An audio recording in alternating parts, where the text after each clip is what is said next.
back. In a health alert, with school back in session, young people all over the country tend to be more prone to sickness. That's why health experts are trying to get the word out about vaccine-preventable diseases at a time when childhood vaccination rates continue to drop.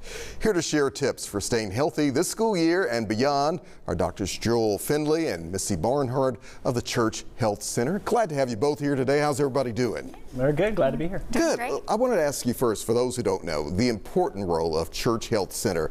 What role does it play today, you think, Doctor? Well, Church Health has, been in Memphis for a long time, and our mission is to take care of underserved, uninsured patients here in the Memphis area. And we've been doing that for a long time, and we're going to keep doing that. Yeah, Dr. Barnhart, for you, has the mission changed? Is it even more important than ever to have that facility here in Memphis? I think so. I think our core mission hasn't changed. Like Dr. Findley said, we still care for the uninsured and the underinsured, but we also, we're a full family clinic. So we take care of pediatrics all the way through to old age and all the routine preventative screenings that are encompassed within that, as well as acute visits. I see you looked at me when you said old age. So No. I picked up on that, Doctor. I really did.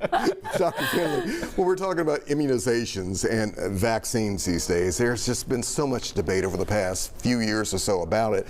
What do you want to convey to parents about the importance of not only keeping themselves as healthy and safe as possible, but even more so their children? Sure, that's a great question. I mean, the number one thing for parents to remember about their kids in particular is that a lot of these illnesses are preventable. And, one of the best ways to prevent them is to follow the routine vaccination schedule that's put forward by the American Academy of Pediatrics. Obviously, if they have questions, we want them to come and talk to us. We love talking about this stuff and trying to answer questions and keep parents as informed as possible, both about their own health, but especially about their kids' health. Dr. Barnhart, how do we have those conversations with parents and children as well about the importance? Yeah, so that's where the importance of the doctor-patient relationship really comes into play. Having that trust built over many years and being able to be seen as a trusted resource. Go to school for a long time to learn these things, and we want to be able to help our patients and families understand the importance of that. So, Dr. Finley, when it comes to vaccinations, what are we talking about? Are we talking about flu shots these days? Are we talking about measles? Are we talking about COVID-19? What are we talking about? Yeah, sure. So if you come to our clinic and you've got a question about vaccines, we're going to talk about all of them. Okay. We can answer questions about when someone would be due for these vaccines, how often, when their next dose is, when they've completed a vaccine series, all of that kind of stuff. And, we see in our clinics that parents have questions about the routine schedules, things that we get yearly, like a flu shot, and we're always happy to answer those questions when they come up. Dr. Barnhart, when it comes to those immunizations for different ages, from kindergartners to those in high school, is it different? Yes, very. And we follow the American Academy of Pediatrics recommended vaccine schedule. There's a lot of vaccines kind of in that first year of life, and then as you get older, there's fewer and fewer. But we do still recommend a yearly flu vaccine as well. What do you see the need being these days? Are people really interested, parents, in getting their kids vaccinated? What do you see out there? Yeah, for the most part, most of the patients that I have are following that schedule. People sometimes have questions, and like I said, we're happy to answer those.